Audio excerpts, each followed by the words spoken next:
Blog Talk Radio. And now, ladies and gentlemen, boys and girls from all ages, from Covington, Oklahoma, South Monroe Street, school is now in session with Huron. And here is your teacher and host, Sean Stock.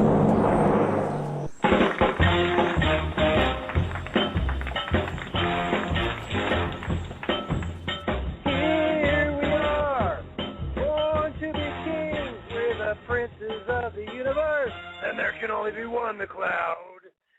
One classroom, one class. You, the loyal listeners out there. Class is hereby in session. Good evening and welcome to Huron. I am Sean Stopp. You might remember me as Cousin Oliver's stunt double in the Brady Bunch. Folks, tonight I've got a very special, multi-talented guest, so special and multi-talented, I'm going to go against the grain. I'm going to skip my normal format and just jump right into the interview because I talked with this guy on Monday, which is wrestling night, a sacred night here at the Clan. You do not interrupt that. But yet, he called me, and guys, we talked. What seemed like to me 10 minutes, 45 went by. So I don't know how we're going to do this 30-minute show, but it's always a pleasure talking to this guy, and I didn't mind him cutting into the wrestling time because all they did was talk. So I'm not going to throw the email out. Y'all know it.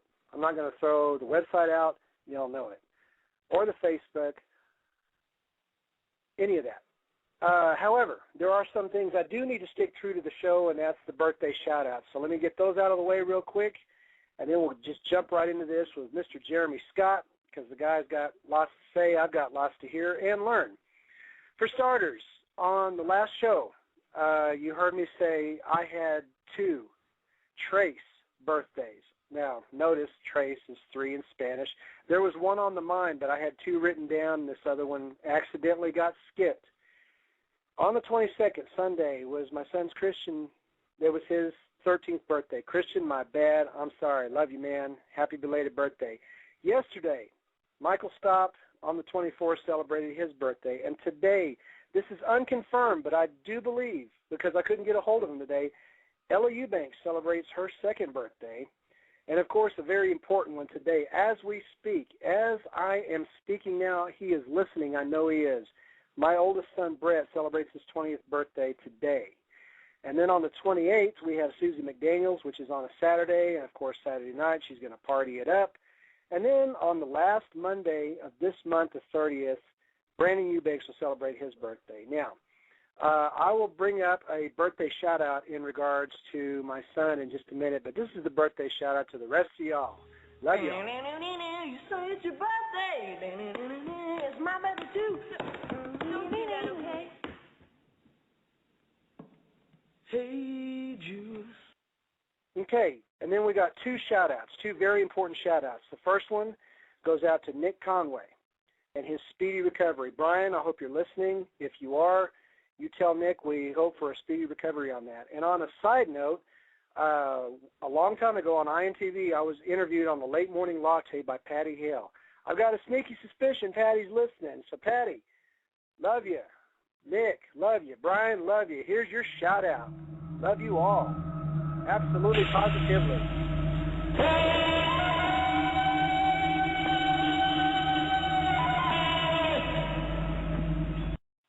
Okay, enough of that foolishness. I could go on and on about this guy, about him being a musician, a producer, a director. The guy's multi-talented. I'm not going to waste any more time. You heard enough about him. Ladies and gentlemen, Jeremy Scott is on the show. Jeremy, my brother. Hello. Oh. Okay.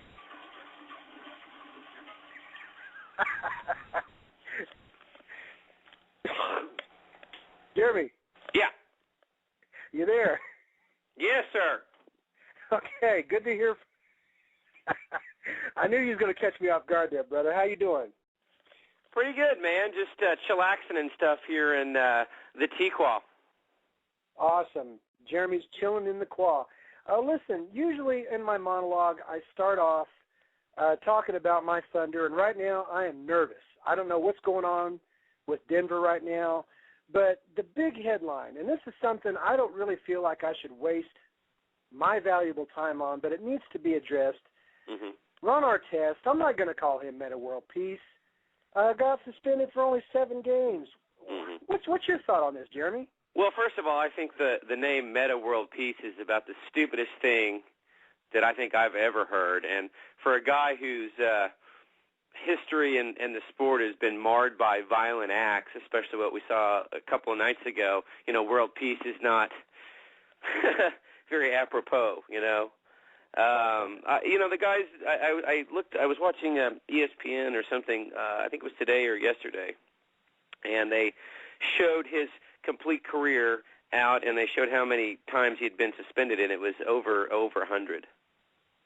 And I think him being suspended for 7 games isn't really hardcore enough. I mean, this is a guy who started essentially a little mini riot in Detroit about 7 or 8 years ago, however long it was. That was 8 years ago. Yeah, and obviously he hasn't learned anything since then. Right. So it's the kind of thing where I think he should just be gone for the rest of the year. I mean, you have to send a message that this kind of stuff will not be tolerated, and there's no way for him to explain his way out of what he did. It was about as obvious as saying the sky's blue. Right. I saw the press conference. I didn't believe it. I didn't buy into it. Oh, he's full of crap. James Harden Ron Artest is a piece of crap. Yes, I agree. And all my listeners out there agree. James Harden won't play Denver tonight because of this. Yeah, see, and he could have really hurt the guy. He could have done something to the guy. I mean, it looked like he kind of hit him in the ear. I mean, you could damage somebody's hearing. Mm-hmm.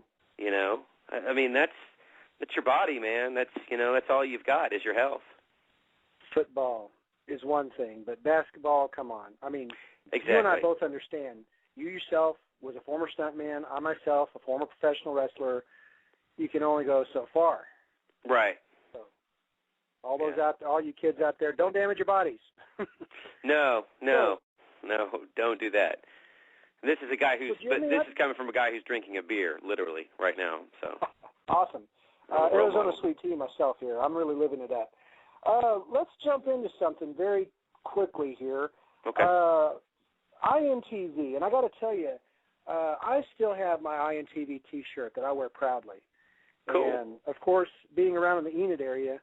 I've got Grandview people walking up to me going, well, what's an INTV? And they talk just like that.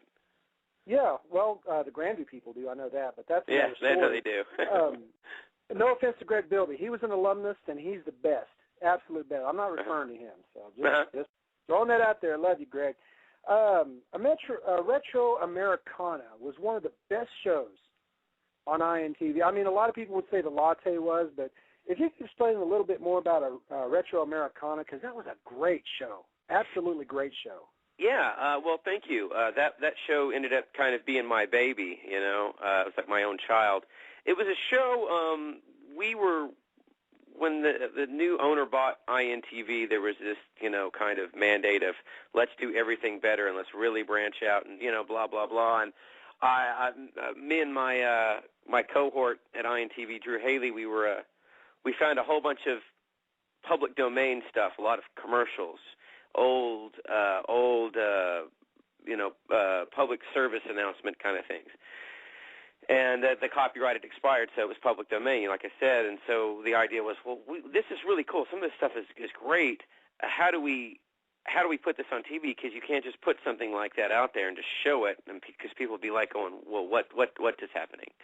So we decided, well, you have to have a host and, kind of organize it and say, blah, blah, blah. So I went and ran with it. And honestly, the first season of that show, I really didn't care too much about it because I was doing another show called Currentland with the Current, which is a news magazine, entertainment news magazine here in the Northeast Oklahoma area. And so I really didn't take the show too seriously, and I was the host, and, I had to be my own director and stuff like that. And then somewhere around the second season, I stopped doing Currentland, and I started really getting into it and finding out better ways to present it, and I started doing a lot more 60s, 70s, and 80s stuff. and they were era. pretty much all commercials at that point, and it was great. I don't know how else to describe it. And then like that, the second half of the show, we would have a guest come on that had some old cool stuff from America's, pop culture history. And the last season and a half of that show, it was every other week. It was either Greg Bilby or James Townsend. They'd just switch off weeks. And very great individuals, by the way. Yeah, they were really cool. They're very different guys. So what they brought was a lot different. Greg brought a lot of, Billy Idol kind of stuff, and he brought in a Corey Hart fan club letter written in marker, felt tip pen or whatever, by Corey Hart's actual mom, Mindy Hart. And it was the most unbelievable thing. I mean, you can't make that kind of stuff up. And then James brought a lot of Atari stuff and microphones and amps, a lot of hardware kind of stuff, like a lot of electronic stuff. There was a Speak and Spell episode and that kind of stuff. He brought a lot of technology kind of things. That's why I dug them both, because for one, James is a man after my own heart. I love video games, and I love the electronic era back then. But then again, I grew up with Greg Bilby. In fact, that's right. You guys are like about a year apart, or are you guys the same age? Oh, I think we're the same age. Okay. But we go back as far as him singing the 4-H Bill Grogan's Goat, and that was back, I think, in 5th, 6th grade, somewhere around in there. Yeah. And he's probably going to kill me for bringing that one up, but hey, it's all good. Greg, he personified what cool was in high school. If something funny was going on, he had something to do with it. So, awesome show, Retro Americana. But let's get more into something that's even more just off the charts, and that's the Knights of Cherokee County. Mm-hmm. What? I'm sorry. No, go ahead. Oh, well, that was a show that was also on INTV. That one, I did 3 episodes in the summer of 2007, and we were doing all these kind of shows on INTV, especially early on, where you would have a host that would look directly in the camera and talk, and whether it was Historic Tahlequah or the OSU Extension Show or Latte, there was no fourth wall. They were talking to you at home directly. Retro was done that same way. So I'm like, man, what we need is a fourth-walled show, to